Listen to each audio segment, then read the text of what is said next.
ایک دن نبی کریم علیہ السلام نے صحابہ کی مجلس لگی ہوئی ہے.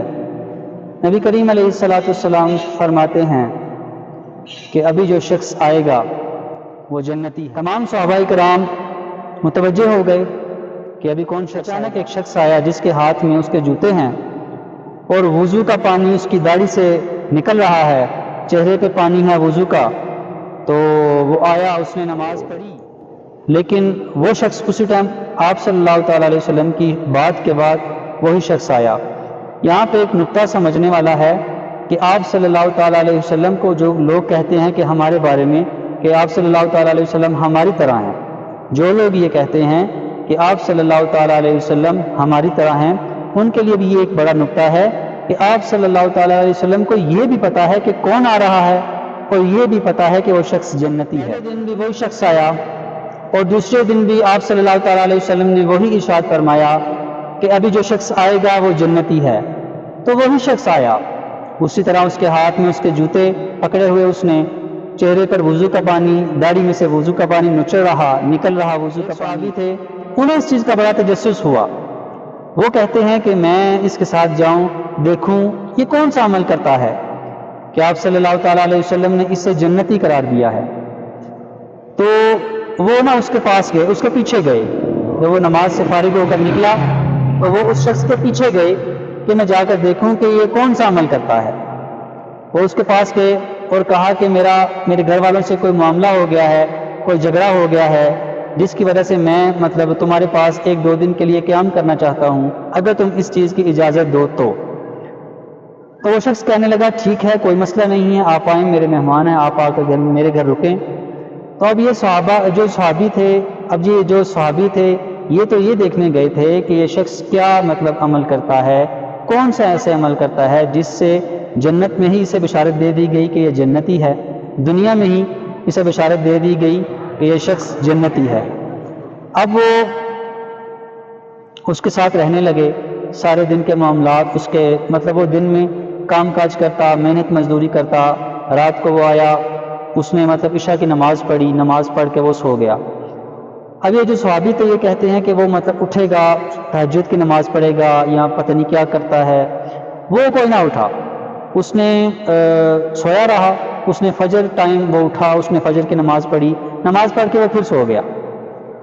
تو وہ کہتے ہیں کہ اس سے تو زیادہ عبادت, اس سے زیادہ جو ہے نا وہ اعمال میں نے کیے ہیں, تو پتہ نہیں کون سا یہ عمل کرتا ہے. دوسرے دن پھر انہوں نے اس پر نظر رکھی کہ آخر کون سا ایسا عمل کرتا ہے, میں وہ جاننا چاہتا ہوں کہ کون سا اس کے پاس ایسا عمل ہے, کون سا ایسا کام کرتا ہے جس کی وجہ سے یہ جنتی بندہ ہو گیا.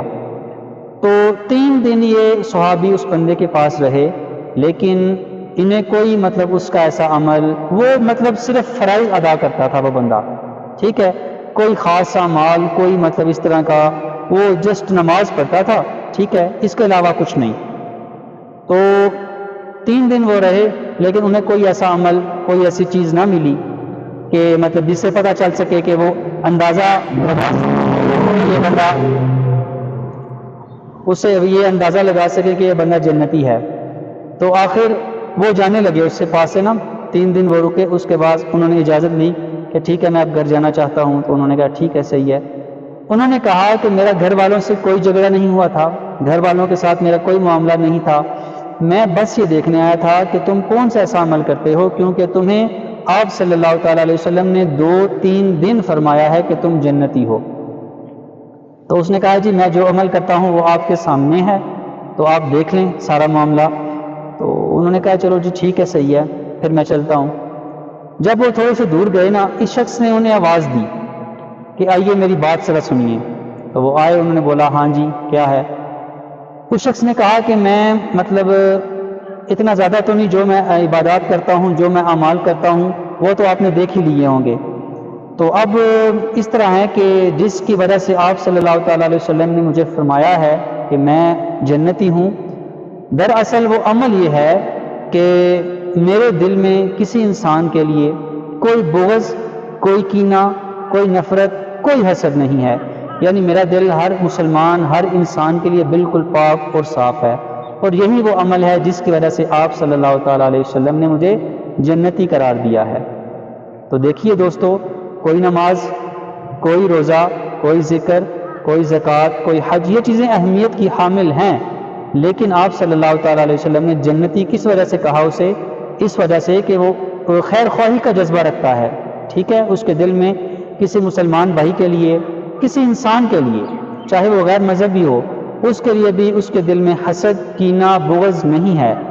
تو اس کے بارے میں یہ کہتے ہیں کہ آج کل لوگ اپنی پریشانیوں سے پریشان نہیں ہیں، اگلے کی خوشیوں سے پریشان ہیں۔ تو یقیناً آج کا واقعہ آپ سب کے لیے بڑا سبق آموز رہا ہوگا۔ تو اللہ تعالی ہم سب کو آپ صلی اللہ تعالیٰ علیہ وسلم کے نقش قدم پر اور آپ کی سنتوں پر عمل کرنے کی توفیق عطا فرمائے۔ السلام علیکم ورحمۃ اللہ۔